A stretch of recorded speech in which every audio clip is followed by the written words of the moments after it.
नमस्कार, मैं डॉक्टर अभिनव। हम बात कर रहे हैं एक जो बुक है हिंदी में सोचिए और अमीर बनिए और इंग्लिश में think and grow and rich. जो बुक लिखी है नेपोलियन हिल जी ने लिखी है। जो व्यक्तित्व विकास के सबसे बड़े महान लोग हुए हैं उनमें से एक है कि सेल्फ डेवलपमेंट किस तरह से किया जाता है और किस तरह से होता है। तो काफी स्टडी के बाद उन्होंने ये बुक लिखी है और पूरे वर्ल्ड में विभिन्न भाषाओं में इस पुस्तक को हम पढ़ते हैं। तो आइए इसमें हम एक बहुत बड़ा एक टॉपिक इसमें दिए हैं। वैसे तो बहुत सभी बातें बहुत अच्छी हैं, लेकिन यहाँ पे एक और अच्छी बातों में से जो हम बहाने करते हैं अगर मगर के विषम परिस्थितियों में या अच्छी परिस्थितियों में जो हम बहाने करते हैं उस अगर और उन अगर के द्वारा ये बातें लिखी गई हैं। तो कहते हैं कि अगर नाम के बूढ़ा जो वर्ड जो यूज हुआ है उसमें 55 जो प्रसिद्ध बहाने हैं। अगर मैं बूढ़ा नहीं होता, अगर मैं ये नहीं होता, अगर मैं ये नहीं होता, जो भी अगर हम लगाते हैं तो उस अगर के बहाने में तो उन्होंने ये कहने की कोशिश की है और मैं समझता हूँ कि हम उसमें से एक हैं और उस एक को हमें हटाना है। तो जो लोग सफल नहीं होते हैं उनमें एक महत्वपूर्ण गुण समझा जाता है या होता है, ये असफलता के सारे कारण जानते हैं। यानी कि मैं अगर असफल हूं तो मैं जानता हूं कि मैं असफल क्यों हूं। अगर आप असफल हैं, एज के साथ असफल हैं, तो आप जानते हैं कि मैं असफल क्यों हूं। अब सफल और असफल होना किसे कहते हैं वो दूसरी बातें हैं, लेकिन मैं जब समझता हूं इन बातों को कि हम अच्छे विचार के साथ आगे बढ़ते हैं तो सोसाइटी आगे बढ़ती है। अगर हम बुरे विचार से मैं अपने आप को बचाता हूं तो इसका मतलब ये है कि मैं सफल व्यक्तित्व हूं।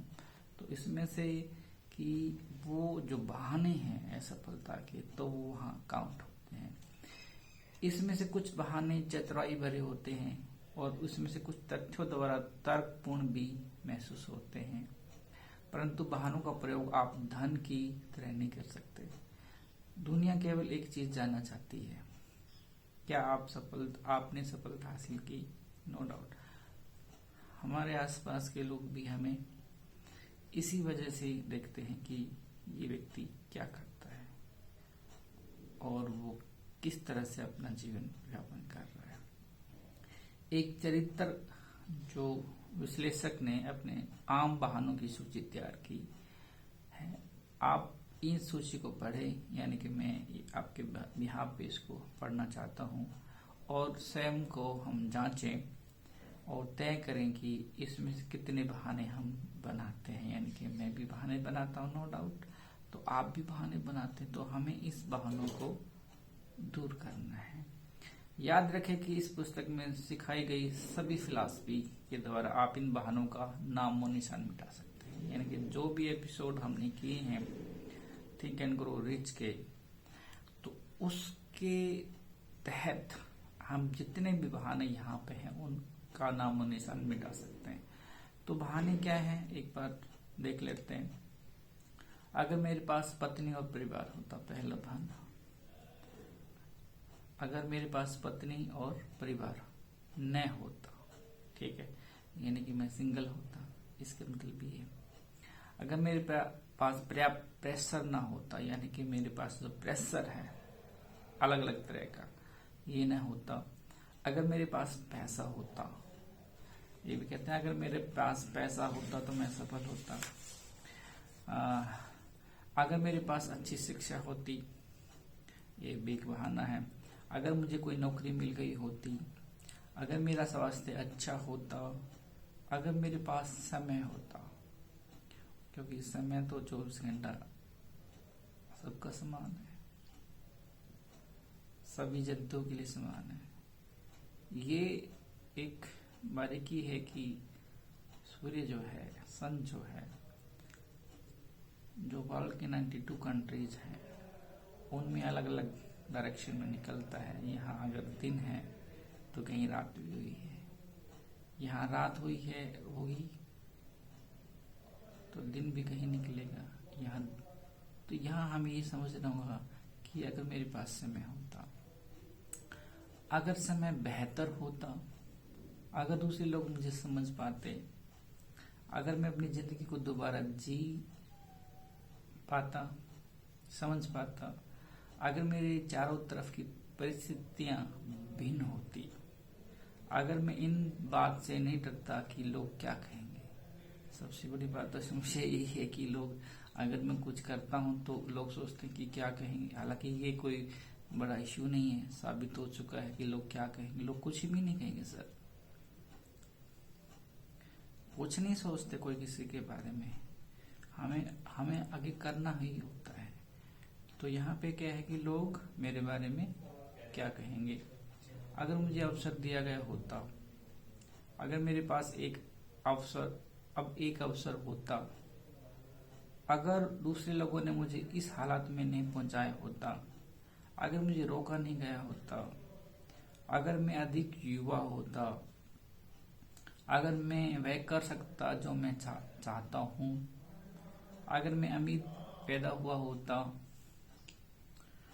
अगर मैं सही लोगों से मिल जाता या मिल पाता, अगर मुझ में वह प्रतिभा होती जो कुछ लोगों के पास है, अगर मुझ में दिलेरी होती, अगर मैंने पिछले अवसरों का लाभ उठाया होता, अगर लोग मुझ पर इतने हावी न होते, अगर मुझे घर न संभालना होता और बच्चों की देख रेख न करनी होती, अगर मैं कुछ पैसे बचा सकता, अगर बास मेरी तारीफ करता, अगर कोई मेरी मदद करता, अगर मेरा परिवार मुझे समझ पाता,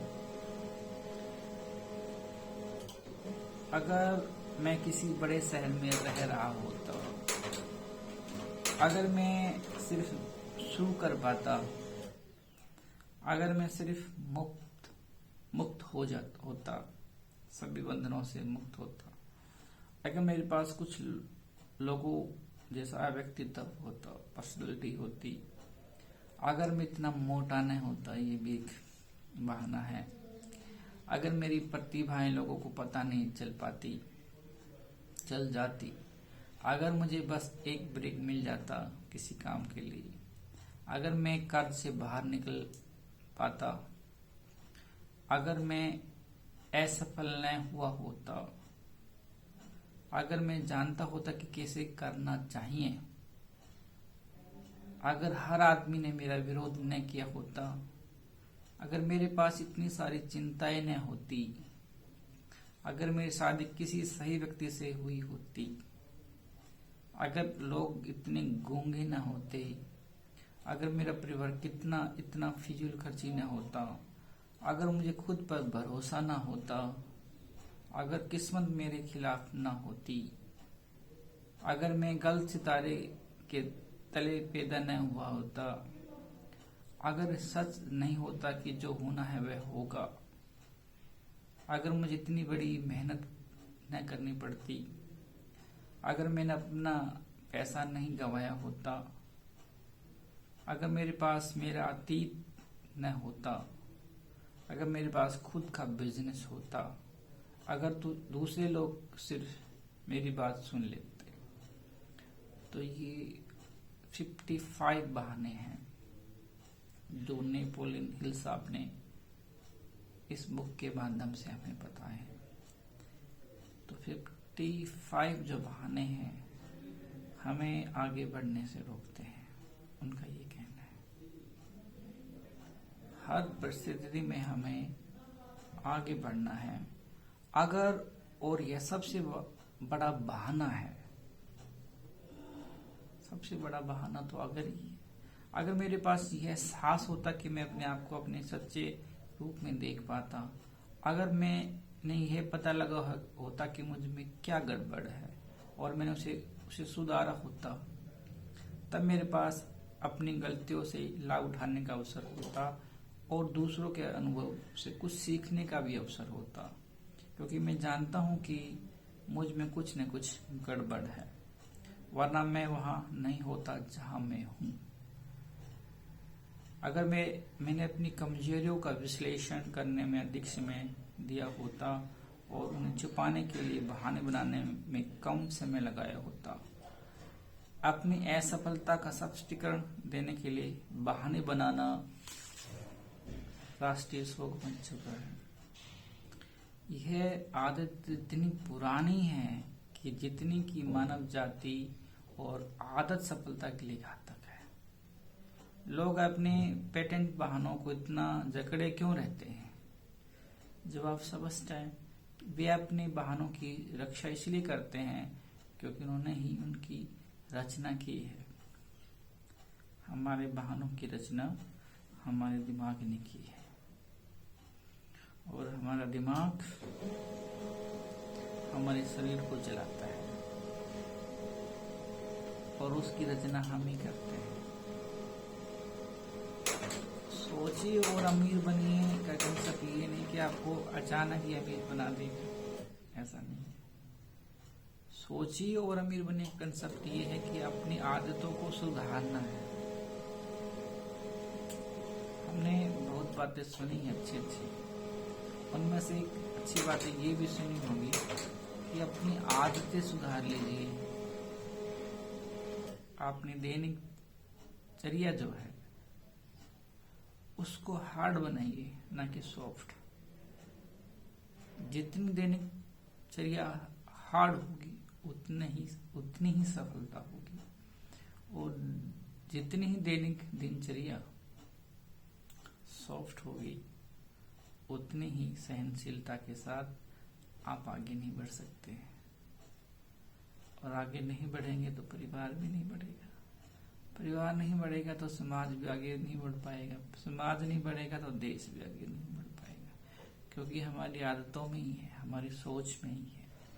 तो अगर और मगर का जो सिद्धांत है उसको हमें देखना होगा। इसमें ये आगे कहते हैं, बहाने बनाना एक ऐसी आदत है जिसकी जड़ें गहरी होती हैं। आदतों को छोड़ना मुश्किल होता है, खासकर तब जब वे हमारे कार्यों को उचित सिद्ध करती है। नो डाउट प्लेटो के मस्तिष्क में ही बात थी कि जिसके कारण उन्होंने ये कहा था, खुद को जीतना सर्वप्रथम और सर्वश्रेष्ठ विजय है। कि खुद को जीतना सर्वश्रेष्ठ और सर्वप्रथम सर्वश्रेष्ठ विजय है। अपने आप को जीतना, दूसरों को जीतना नहीं है, किसी काम को करना नहीं है, बल्कि अपने आप की लड़ाई, खुद के अंदर जो लड़ाई है, उस लड़ाई में उस मन के साथ, उस चिंतन के साथ जो हम लड़ जाएंगे शरीर के साथ, तो वो सबसे बड़ी विजय है। खुद के द्वारा जीतना जाना सभी चीजों में सबसे शर्मनाक और बुरी भी चीज है। एक और दार्शनिक के मस्तिष्क में ही विचार था कि जब उन्होंने कहा, यह मेरे लिए बहुत बड़ा आश्चर्य था जब मैंने पाया कि दूसरों में मैं जितनी क्रूरता देखता था, उसमें अधिकांश मेरे अपने स्वभाव का ही प्रतिबिंब था। बहुत अच्छी बात कही। अगर मैं किसी को बुरा देख रहा हूं या बुरा कह रहा हूं, तो उसका मतलब ठीक है कि मेरे अंदर जो है वो क्रूरता भरी है, वो छल भरा है, तभी वो बाहर आ रहा है। अक्सर बहुत सारे लोग अलग अलग शिकायतें करते हैं बातों पे, ये नहीं वो नहीं, क्योंकि उसके अंदर ही शिकायतें हैं। तो मुख में भी शिकायतें आएंगी। तो अगर का जो सिद्धांत है उसको हमें देखना होगा, इस अगर को हमें पाना होगा। अगर मगर की लड़ाई को हम जीत अगर हम चाहते हैं तो हम एक अच्छे व्यक्तित्व का निर्माण कर सकते हैं, लेकिन उसके लिए हमें अगर के सिद्धांत को छोड़ना होगा, धीरे धीरे छोड़ना होगा, जल्दी नहीं, धीरे धीरे। सब बातें धीरे धीरे होंगी, क्योंकि शरीर धीरे धीरे आगे बढ़ता है। शरीर के साथ चेतना जो चल रही है वो भी धीरे धीरे दूसरों को समझने में कारगर साबित होती है। तो इस आगर के सिद्धांत को छोड़ने का हम प्रयास करें। इन सब बातों के लिए आपने मुझे सुना, समय दिया, इसके लिए आपका बहुत बहुत शुक्रिया।